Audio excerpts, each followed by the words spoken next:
The desert wind howled through the tents of the Muslim camp, carrying with it the scent of sand and the distant murmur of war.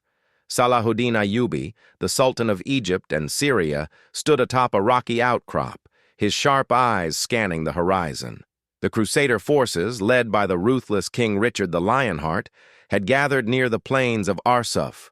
The fate of Jerusalem hung in the balance.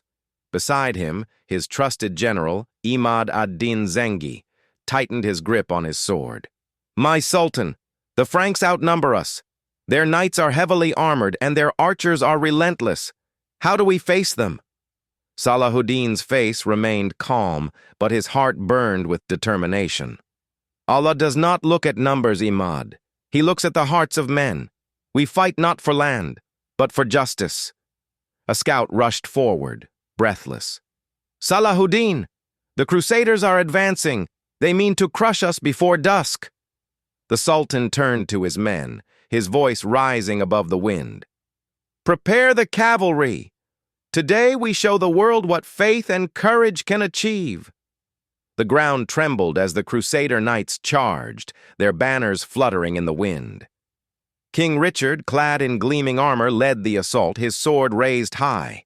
"For God and glory!" he roared. Salahuddin's archers released a storm of arrows, but the Crusaders' shields held firm. The Muslim lines braced for impact. "Now!" Salahuddin commanded. With a thunderous cry, the Ayyubid cavalry surged forward, their curved blades flashing in the sunlight.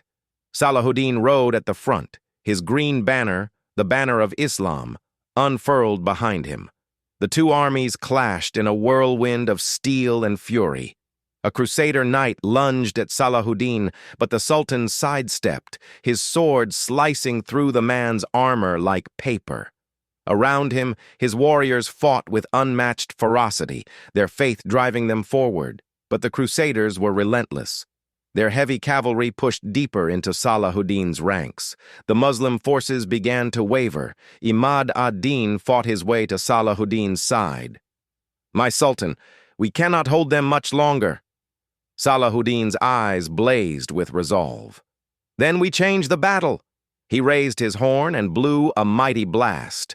From the flanks, hidden reserves of Bedouin horsemen emerged, their swift mounts cutting through the Crusaders like a desert storm. The Crusaders, caught off guard, faltered. King Richard, realizing the trap, bellowed orders to retreat, but it was too late. Salahuddin's forces pressed forward, their war cries shaking the earth. One by one, the Crusader knights fell. Richard, wounded and humbled, was forced to withdraw. As the dust settled, Salahuddin stood victorious. His men cheered, but the Sultan knelt in prayer. "This victory is not mine. It is Allah's." News of Salahuddin's triumph spread across the land. Even his enemies respected him, not just for his skill in war, but for his mercy. Unlike the Crusaders, who slaughtered prisoners, Salahuddin showed kindness to captives, earning their admiration. Years later, when Jerusalem was finally secured, he allowed Christians to leave peacefully, proving that true strength lies in justice, not cruelty. And so, the legend of Salahuddin Ayyubi, the Lion of Islam, was born, a hero whose name would echo through history.